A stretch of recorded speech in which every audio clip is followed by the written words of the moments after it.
Every year, come trade deadline season, I think there can be a little bit of a tendency as NBA fans to project it as something that it's not.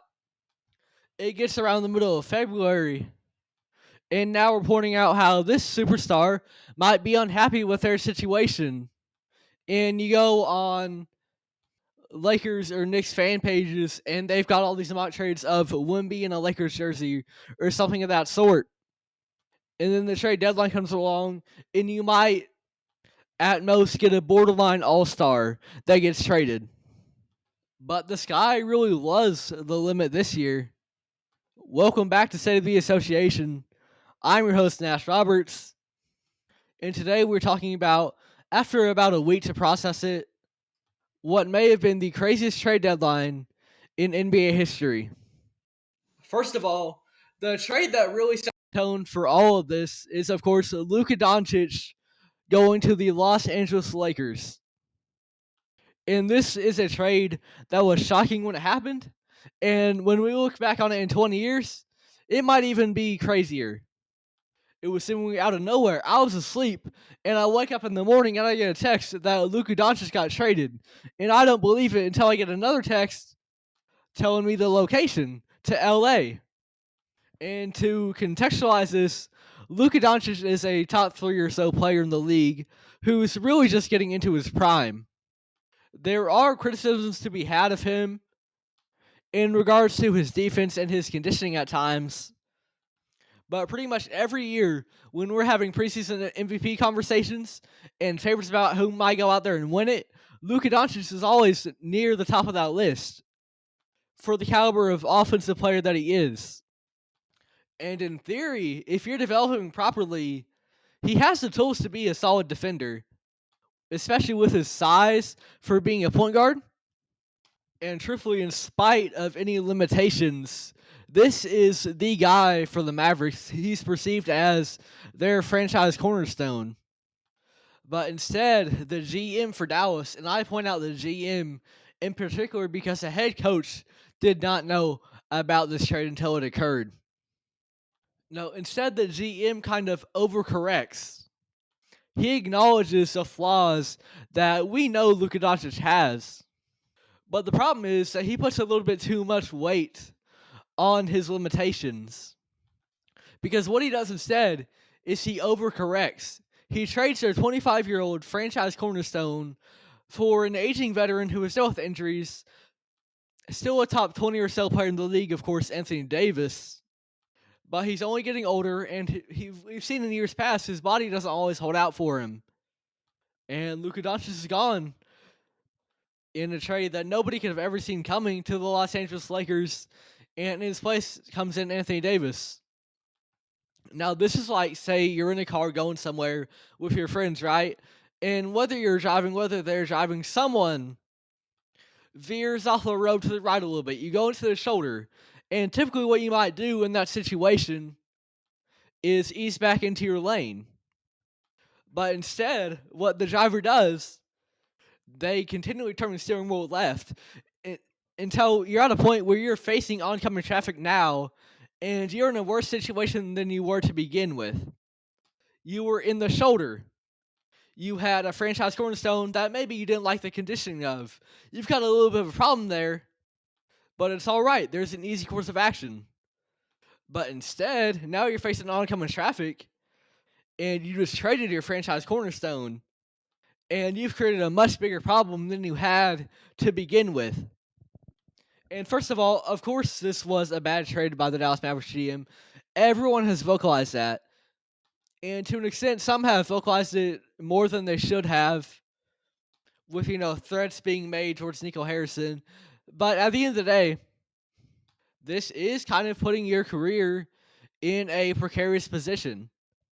Because with as much talent as Luka Doncic has, and the fact that he's still so young, if the Dallas Mavericks do not win multiple rings under Anthony Davis, and even if they do, there's not a lot of ways to justify this trade for the caliber of talent and player right now that Luka Doncic is, and the impact that he's going to bring to winning in the future and even now.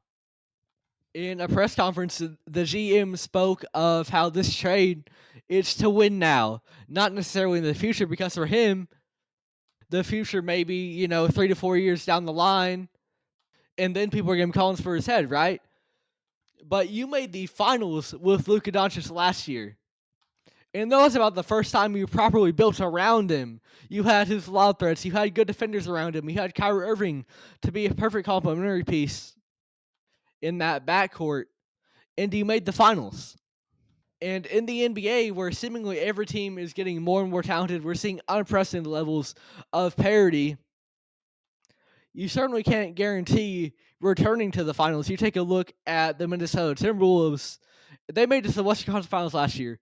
They were the 3 seed in the West. And now they're only a few games above 500. Life comes at you fast, and in the NBA, that's no different. In the NBA, that is exemplified. And this is the first time that we've ever seen 2 all NBA players get traded mid-season for one another. And this move would kind of set the tone for the remainder of the trade deadline season. Just rattling off some trades here, you had De'Aaron Fox going to the San Antonio Spurs. Jimmy Butler burning bridges with Pat Riley in the Miami Heat and going to Golden State. Dennis Schroeder getting traded multiple times. Zach LaVine reuniting with DeMar DeRozan in Sacramento. Of course, in that Luka trade, Anthony Davis going to the Mavericks as well. It's something that you don't really see a lot of, and there's going to be a lot of implications alongside it, not just on the court, but off of it as well. We'll start with on the court. How about that Western Conference? I spoke on it earlier, but the NBA as a whole is more talented than it's ever been. Someone who might be the 8th man in a team's rotation would be a starter in another era. Because as time has gone on, we've developed better training methods and all of that. And as a result of that, the NBA is more competitive than it's ever been in terms of at least seeding. Because, of course, you have your teams that stand out above the rest. Cleveland Cavaliers, OKC Thunder. But especially in the Western Conference, you get to, maybe the 5 seed through through the 10 seed or so. There's a lot of different ways that could go, different ways that seeding could end up, and they're all really feasible. And that's only going to continue. The San Antonio Spurs are only going to get better with the addition of De'Aaron Fox. I'm amazed that they didn't have to get rid of Devin Vassell to make this move. But for San Antonio, Wemby has been great since day one. In year 2, there was a time where, they were really kind of forcing Wemby threes, right? In a to maybe develop that aspect of his game. But he's definitely producing like the Wemby we're used to now. He's an all-star in year 2, and he's on a very good trajectory. And then you add in De'Aaron Fox to that. That's going to be a great duo for years to come. And one that, if I'm in the West, I don't really want to face. Of course, the Lakers were the 5 seed. Now they add Luka Doncic. That takes their game to a whole new level. Kyrie and AD over in Dallas. That's going to be a very fun duo. The Kings are probably still going to be in the mix, having a duo of Zach LaVine and DeMar DeRozan now. And this is feeling maybe a play-in, perhaps. But that's still something that's going to shake up the seeding a little bit. And there's a lot of different ways that it could end up going. And above all, I think that's a great thing for the NBA ultimately. Because we watch sports for entertainment. And when they become very predictable, it can be a little less entertaining because at the end of the day, in your mind, when you're watching a game, you do it because you want to see something that you haven't seen before. Because if basketball games were decided on paper, there'd be no point in playing. And so having so much talent in the league and shaking up rosters makes the NBA even more unpredictable. And from the entertainment side of things, I love to see that. And then there's a lot of people who are really invested in the storylines around this kind of stuff. They might not care about the X's and O's necessarily, but they care about the drama of it all. You think about Jimmy Butler with the Miami Heat, or Luka Doncic partnering up with one of the greatest basketball players that we've ever seen. and it's good for content as well. I think the audio here has probably been all over the place because if I lean too much into it, it gets a little bit distorted. But if I go away, then all of a sudden it kind of has trouble picking up on some stuff. So I'm getting a new. I'm gonna get a little filter that's gonna drown out some bass there. So maybe my content's not the go-to with it, but in general, there's a lot to talk about right now, and a lot of people make this their livelihood, whether it is on YouTube or Spotify, or whether it's NBA writers, or whether it's the big people on ESPN. It creates something for all of us to talk about and not just be entertained by, but voice our opinions on it and add to that entertainment. And that's where we kind of lean into the off the court side of things. There is that entertainment. And then as well, I talked about, the crazy mock trades that we've seen. If you go on Google and you look up just about anyone in a Lakers or Knicks jersey, there's a good chance you've seen that be photoshopped. Even someone like a Wemby or a Giannis, these guys who are so integral to their franchises. There's always going to be fans of a team that say, "Hey, we got a big market. They want to come over here, right?" And with all the trades that happened this year, I think trade deadline season and especially discussions around it are going to be a lot more off the wall than they already are, because we've really seen, especially exemplified by the Luka Doncic trade, that anything is truly possible. When you trade a 25, 26-year-old top 3 player in the league, franchise cornerstone that you passed the torch from Dirk Nowitzki to, and you trade him, who is truly untouchable?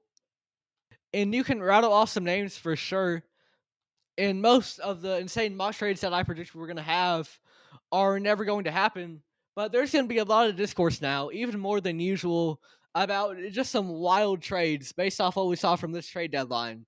So whether it's on the court, just adding and stoking the flames to an already stacked, loaded Western Conference that you can never truly tell who might end up where, or off the court for the entertainment aspect side of things, as well as just kind of putting this idea in the mindset anything can happen in the NBA. This was perhaps the craziest trade deadline that we've ever seen, and there are some major, major implications with it. And that's all for today's episode of Save the Association. I'm your host, Nash Roberts. Thank you for listening. This one wasn't as long as I like to do. I like to usually go a little bit longer.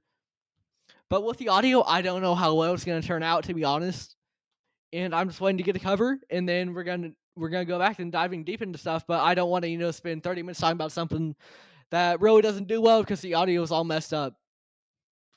But I hope this was decent enough. Thank you for listening. If you made it all the way through, this has been State of the Association. I'm your host, Nash Roberts, and we just witnessed perhaps the craziest trade deadline in NBA history.